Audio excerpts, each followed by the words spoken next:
Dylan, how more comfortable and how much of a display of the connection between you and your receivers was Friday's performance? Yeah, it felt good to kind of hit the plays we missed early in the early games, but yeah, it's just gonna keep growing every week, and we had a great week to start, and so yeah, we're just keep working one better every day, and we'll see where it leads to us at the end of the season. Is that just something that takes time and getting used to each other? Yeah, it takes time, and just in the game, it's a little different from practice, but we practice it so much that we want it to become second nature, and I think we're getting to that point. How'd you feel, Dylan, on Friday? Like you handled some of the post snap reads that you needed to deal with that last game that were different from the previous games where they were disguising coverage. Yeah, I think we handled it very well. Coaches gave us, the right tools to beat the defense. Uh, Pretty much saw everything that they had coming at us, and I think that just goes back to our coach preparing us and having the right game plan in place for us to be successful out there. What's the lesson or the takeaway from how overtime played out now that you've looked back on the film? Yeah, there was just I think second play, just missed Zay and something to learn from. Obviously, first overtime, and that's not an excuse. We got to make the plays. But I mean, we'll have another overtime game. Hopefully, not anytime soon, but we'll be ready for the next one when that comes. For you, what are the challenges going on the road for the first time? You've had four at home, now going on the road as a starter for the first time.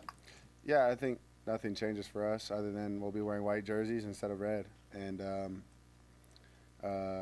try to go out there and play our best football, and it'll just be in a different stadium. And I think everyone's excited to change scenery and be in a different state and a different stadium. So I think all the guys are excited, and we all get to be together on the road, which makes it even better. Obviously, it was unfortunate what happened to Turner, but how do you see Gunner, step into that role?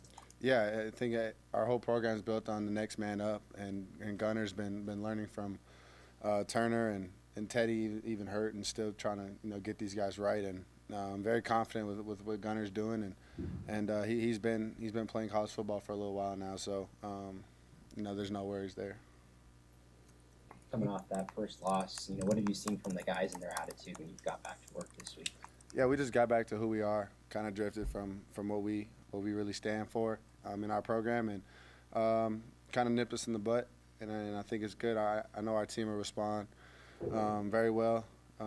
Just the last, playing on Friday kind of sucks. Even especially losing, you got Saturday and Sunday to kind of just dwell on it and think about it. But once we got in, yesterday and today, we just, we got back to the basics and to do what we do is play Husker football. You took more hits in that game than the first three. How did your body respond, and how does your training, year round, prepare you for 4 games, 4 weeks when you haven't taken a hit in a while?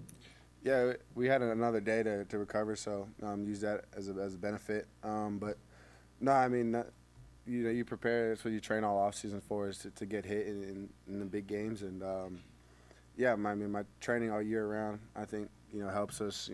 I call it being bulletproof. You try to be able to play as long as you can at the best level you can. So just that's the intent behind all our training that we do, and then all the extra stuff, the stretching, the different movements that I do. But yeah, I think our O-line protected well, and with the defense they played, it just allowed them to get some pressure, and that's football, and you gotta stand in there and make throws.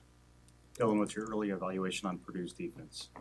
Yeah, I think they play really hard. The coordinator actually came from Illinois, so similar traits there. Obviously, being on the road, be different scenery.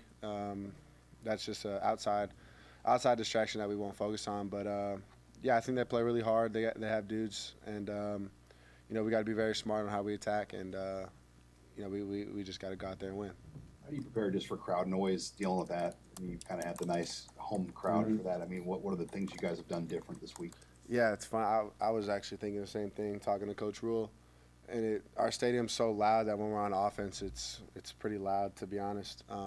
It's just we have really good fans. But I think, obviously cadence, we can we can switch that up if we need to. But no, it's just all around execution and everyone being on the same page. So I don't expect anything different from our offense, and I know our guys will be ready to respond and get back on track.